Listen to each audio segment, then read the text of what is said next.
ও ইনকলাব মঞ্চের মুখপাত্র শরীফ ওসমান হাদী আর আমাদের মাঝে নেই। ইন্না লিল্লাহি ওয়া ইন্না ইলাইহি রাজিউন।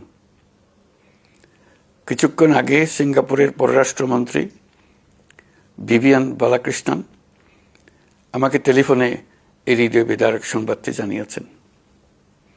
ফেসিবাদ ও আধিপত্যবাদ বিরোধী সংগ্রামের এই অমর সৈনিককে মহান রব্বুল আলামিন শহীদ হিসেবে কবুল করুন, এই দোয়া করি।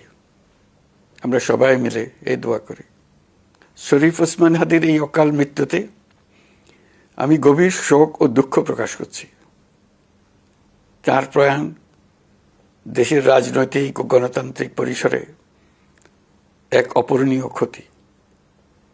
আমি তার রুহের মাগফিরাত কামনা করছি এবং শোক সন্তপ্ত স্ত্রী, পরিবারের সদস্যবৃন্দ, স্বজন ও সহকর্মীদের প্রতি গভীর সমবেদনা জানাচ্ছি। শহীদ ওসমান হাদীর স্ত্রী ও একমাত্র সন্তানের দায়িত্ব সরকার গ্রহণ করবে। শহীদ শরীফ ওসমান হাদীর অকাল মৃত্যুতে আগামী শনিবার একদিনের রাষ্ট্রীয় শোক ঘোষণা করছি। এই উপলক্ষে শনিবার দেশের সব সরকারি, আধা সরকারি, স্বায়ত্তশাসিত প্রতিষ্ঠান, শিক্ষা প্রতিষ্ঠান সহ সরকারি বেসরকারি ভবন এবং বিদেশে বাংলাদেশ মিশনগুলোতে জাতীয় পতাকা অর্ধনমিত থাকবে। একই সাথে আগামীকাল শুক্রবার বাদ জুমা দেশের প্রতিটি মসজিদে শহীদ ওসমান হাদীর রুহের মাগফিরাত কামনায় বিশেষ দোয়া ও মোনাজাতের আয়োজন করা হবে। আপনারা তাতে শরীক হন। অন্যান্য ধর্মের উপাসনালয়গুলোতেও আয়োজন হবে বিশেষ প্রার্থনার। আমি বিশেষ কৃতজ্ঞতা জানাই সিঙ্গাপুর সরকারের প্রতি। তারা হাদীর চিকিৎসায় অত্যন্ত আন্তরিকতা ও পেশাদারিত্ব দেখিয়েছেন।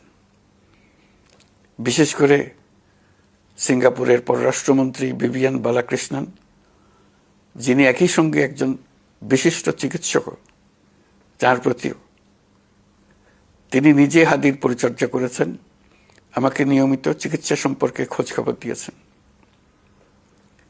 এই নৃশংস হত্যাকাণ্ডের সঙ্গে জড়িত সকল অপরাধীকে দ্রুত আইনের আওতায় আনা হবে এবং তাদের বিরুদ্ধে সর্বোচ্চ শাস্তি নিশ্চিত করা হবে।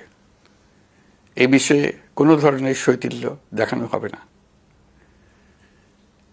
বিপ্লবী রক্তে উজ্জীবিত এই তরুণ নেতা ওসমান হাদী ছিলেন প্রতিবাদের অনন্য প্রতীক। তার কর্মের মধ্য দিয়ে তিনি শুধু প্রতিবাদ নয়, দেশপ্রেম, ধৈর্য ও দৃঢ়তার অনন্য দৃষ্টান্ত রেখে গেছেন।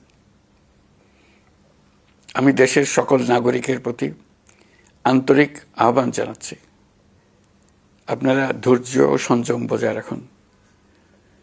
আইনশৃঙ্খলা রক্ষাকারী বাহিনী ও সংশ্লিষ্ট সংস্থাগুলোকে পেশাদারিত্বের সঙ্গে তদন্ত কার্যক্রম পরিচালনা করে সুযোগ দিন।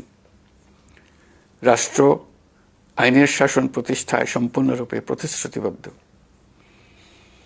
আমি আবারও স্পষ্টভাবে বলতে চাই, ওসমান হাদী ছিলেন পরাজিত শক্তি ফ্যাসিস্ট সন্ত্রাসীদের শত্রু। তার কণ্ঠ স্তব্ধ করে বিপ্লবীদের ভয় দেখানোর অপচেষ্টা সম্পূর্ণভাবে ব্যর্থ করে দেন। ভয়, সন্ত্রাস কিংবা রক্তপাতের মাধ্যমে এদেশের গণতান্ত্রিক অগ্রযাত্রা কেউ থামাতে পারবে না। আমরা এখন গণতান্ত্রিক উত্তরণের চূড়ান্ত পর্যায়ে উপনীত হয়েছি। শহীদ হাদী ছিলেন এই প্রক্রিয়ার অবিচ্ছেদ্য অংশ। তার একান্ত ইচ্ছা ছিল আসন্ন নির্বাচনে প্রতিদ্বন্দ্বিতা করে নতুন বাংলাদেশ বিনির্মাণের পরবর্তী ধাপে সক্রিয় ভূমিকা রাখা। অত্যন্ত দুঃখের বিষয়, তার এই মহতী ইচ্ছা অপূর্ণ রয়ে গেল। তার স্বপ্ন বাস্তবায়নের দায় আজ সমগ্র জাতির কাঁধে ন্যস্ত।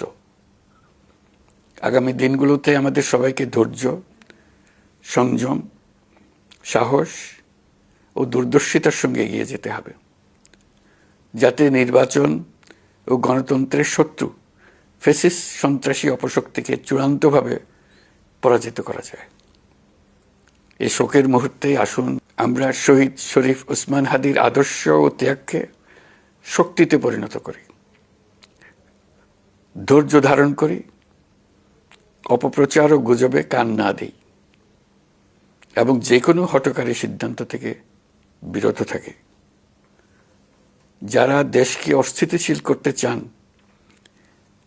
তাদের ফাঁদে পা না দিয়ে আসুন আমরা সবাই ঐক্যবদ্ধভাবে গণতন্ত্র, ন্যায় বিচার ও গণমানুষের অধিকার প্রতিষ্ঠার পথে অবিচল পদক্ষেপে এগিয়ে যাই। এটাই হবে শহীদ হাদির প্রতি আমাদের প্রকৃত শ্রদ্ধা। আল্লাহ হাফেজ।